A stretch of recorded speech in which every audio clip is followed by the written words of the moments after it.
What's up guys, welcome back to another video, and in today's video we are going to be doing a bumper quick release kit. Now real quick before we run the video, I just want to make it real clear, what you're about to see is my very first time recording for YouTube.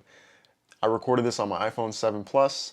It was about 2 years ago when I first got my Crosstrek, when I first decided, hey, I'm gonna do a YouTube channel on my whole build. Kind of fell through, didn't really, do anything with it. I finally got around to editing it and all that stuff, and I'm gonna be honest with you, it's a little cringy, maybe not, but for me, going back, it was my first time, like I said, or I was recording it on my phone, and I've just seen him so awkward in the camera, just recording, talking to myself. It was just all new to me, and it was cringy for me to watch. Compared to where I am now, I'm a little more comfortable. I'm still getting used to it, talking to the camera and stuff like that.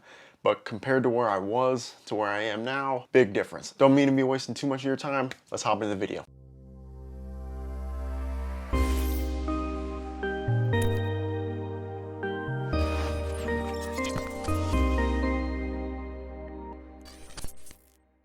Hey, what's going on guys? So in today's video, I'm going to be showing you guys how to install bumper quick release kit. First things first, you're going to need the bumper quick release kit itself.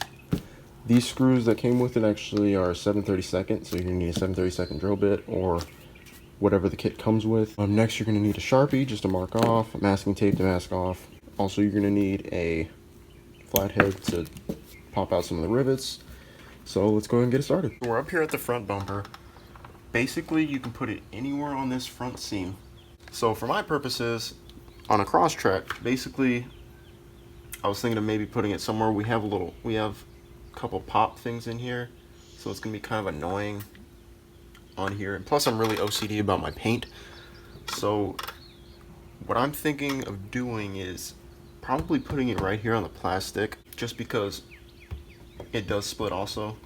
And there's a rivet back here that I've lost on both sides because I've taken this bumper off like 10 times. So there's a rivet right here that keeps the bumper in place and always pops off, as you can see. So I think right here is probably be my best bet, because this flaps off all the time. So we'll probably mark it off right here and put it right here. Alright guys, so the first thing you want to do is mask off the area that you're working on. You should always mask off just in general. So right there, that's where I think I'm going to do it. Next, you want to get your flathead to remove all the rivets in here to get access behind your fender liner. Now you're going to take your Sharpie and use one of your little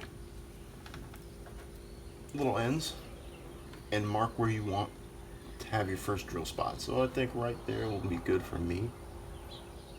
So I'm just going to mark it off. To make life a little bit easier, I'm going to use a center punch hole. This will give you a little indentation to where drilling will be a little bit easier. Because sometimes when you drill, if you don't have like an indentation for it to grab onto, you might fray off somewhere in some other direction. So this is a good tool to have to prevent you from doing that. So all you gotta do is line up your dot,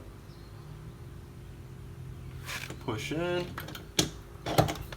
I know you didn't hear that maybe, but it clicked a little bit, and now you have a little perfect indentation for your drill to start. All you gotta do now is drill.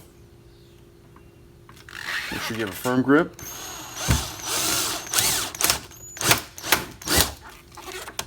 That's simple.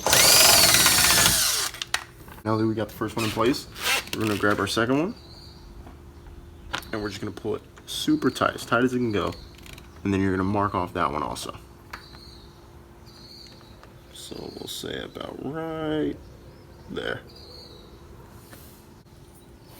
So I was having a hard time getting behind here to put the nut and the washer on, so I had to kind of pop the bumper off just a little bit, just a tad. But as you can see, this is how easy it is to come off. You just blow pull. So this is what this kit is going to prevent. So you're going to need a 5/32 Allen wrench. Put it on the back and start tightening. Okay guys, so one thing I encountered on the top of the trim, behind it is like this little plastic, plastic thing in the back, and you have to drill through this top layer right here and then another plastic in the back. So the supplied bolt, which wasn't a problem, the supplied bolt just happened to not be long enough, so what I had to do is just dive into the tool chest and get a little bit longer of a bolt so it'll go all the way through, so I can get my little nut and my washer on there. Alright guys, and that's the finished product. helped you out in any way, all I'd ask is if you please like the video and subscribe if you're not. Alright, thank you guys. Have a good day.